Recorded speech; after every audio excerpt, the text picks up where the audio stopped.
It's a way for the Notre Dame community to remember those who have served our great nation.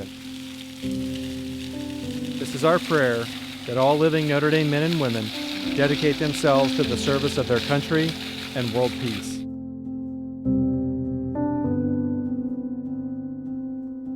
Under a watchful eye and a snow-white sky, the next leaders of our nation protect our freedoms while honoring the fallen. I come from a very long-standing tradition of thousands of officers that have been commissioned to the Navy out of Notre Dame, and it's something that's very special. It's a special week for Notre Dame senior and Navy First Class Midshipman Carissa Baldwin. Her Irish play Navy. Midshipman Baldwin reporting for duty. You are relieved. This is also her last shift, standing guard over Stonehenge. It's a staple of the Notre Dame experience for me. It's in hundreds of pictures that I've taken, and it's in the walk that I see on the way to my classes. It's not really even known by a lot of students to be a war memorial. So I think that's something that I try to tell people when I show them around campus or when they ask about the vigil. The vigil she refers to lasts for 24 hours. It's been a tradition on every Veterans Day since 9/11. No matter what weather Mother Nature may bring, over 200 members of the Notre Dame ROTC will stand at attention under the stone arches of the Clarke Memorial Fountain. There's 4 arches.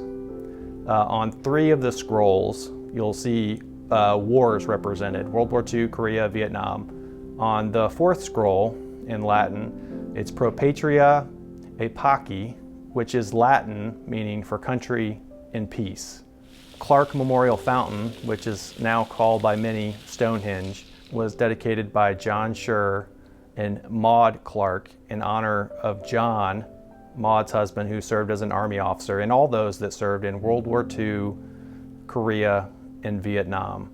And more specifically, it's designed to recognize and honor those for their ultimate sacrifice. There was 500 Notre Dame students, alumni, that died during those wars.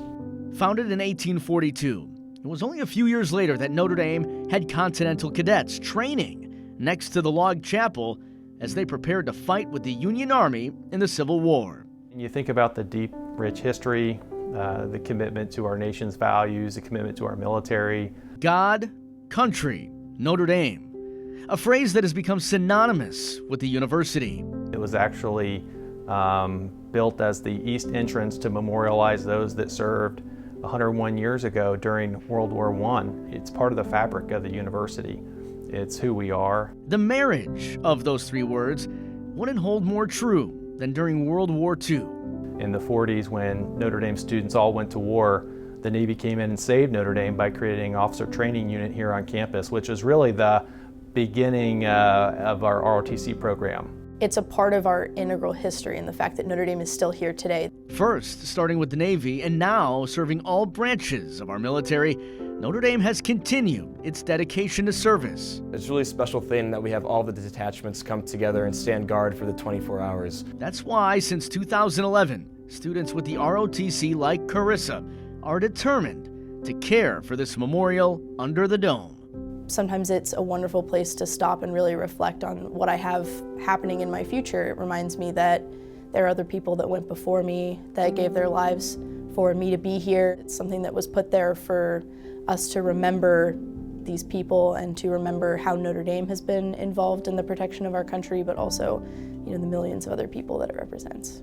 In the most extreme conditions, our future standing with a steadfast stare, protecting our past with eyes gazed, locked on keeping our tomorrows safe.